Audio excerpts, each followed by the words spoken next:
Assalamualaikum warahmatullahi wabarakatuh. Perkenalkan, nama saya Rizka Oktarianda dengan NIM 1022000011, Fakultas Syariah, Program Studi Hukum Pidana Islam kelas 6B. Tujuan video ini saya buat ialah untuk memenuhi tugas dari Bapak Aiman dengan mata kuliah Hukum Perlindungan Saksi dan Korban.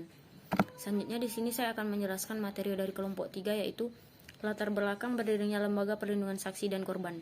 Saksi dan korban merupakan salah satu bagian terpenting dalam pembuktian tindak pidana, bahwa salah satu alat bukti yang sah dalam proses peradilan pidana adalah keterangan saksi ataupun korban yang mendengar, melihat, dan mengalami sendiri terjadinya suatu tindak pidana dalam upaya mencari dan menemukan kejelasan tentang tindak pidana yang dilakukan oleh pelaku tindak pidana, sesuai bunyi Undang-Undang Nomor 13 Tahun 2006 tentang Perlindungan Saksi dan Korban.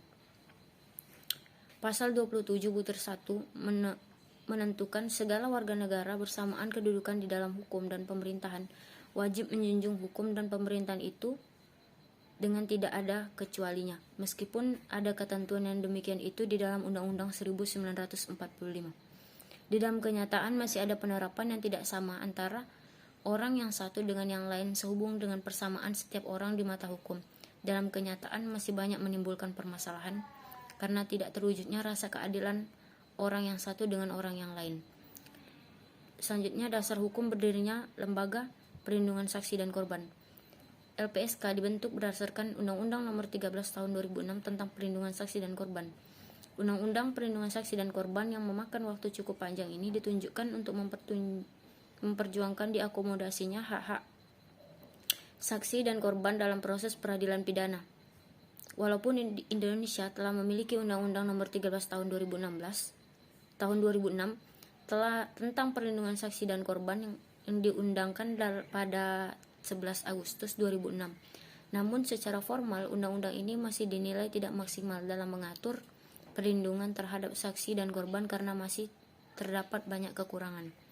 Meskipun pada bagian ketentuan umum Undang-Undang PSK Pasal 1 menyebutkan bahwa LPSK adalah lembaga yang bertugas dan berwenang untuk memberikan perlindungan dengan hak-hak lain di dalam undang-undang.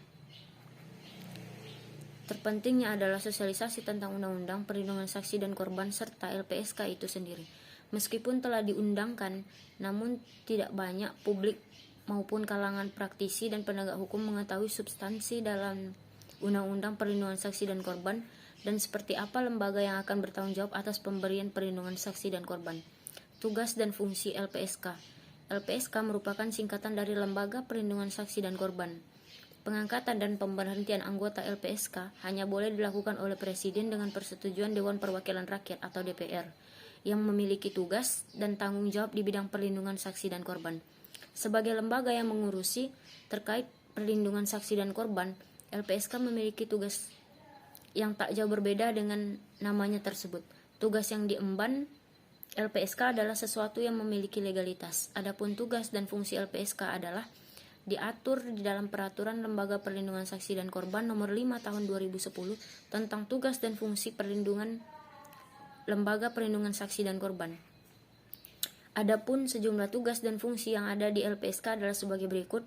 Yang pertama, merumuskan kebijakan di bidang perlindungan saksi dan korban, melaksanakan perlindungan terhadap saksi dan korban, melaksanakan pemberian kompensasi, restitusi, dan bantuan kepada saksi dan korban, melaksanakan diseminasi dalam hubungan masyarakat, melaksanakan kerjasama dengan instansi dan pendidikan pengembangan, terus melaksanakan tugas lain yang berkaitan dengan perlindungan saksi dan korban.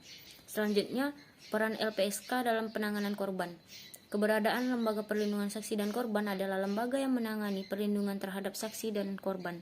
Setidaknya, memberi perlindungan terhadap bagi masyarakat yang selama ini menjadi korban pelanggaran hak asasi manusia atau sanksi korban tindak kejahatan.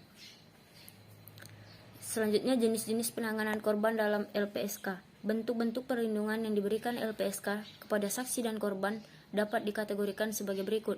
Yang pertama, perlindungan fisik dan psikis.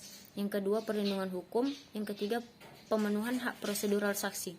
Jenis dan bentuk layanan LPSK. Baik, mungkin cukup sekian yang dapat saya sampaikan. Lebih dan kurangnya saya mohon maaf. Jika terdapat kesalahan itu datangnya dari diri saya sendiri dan kebenaran datangnya dari Tuhan. Hidup hanya sekali, jadilah yang berarti. Saya akhiri dan ucapan wallahul muwaffiq ila aqwamit thoriq. Wassalamualaikum warahmatullahi wabarakatuh.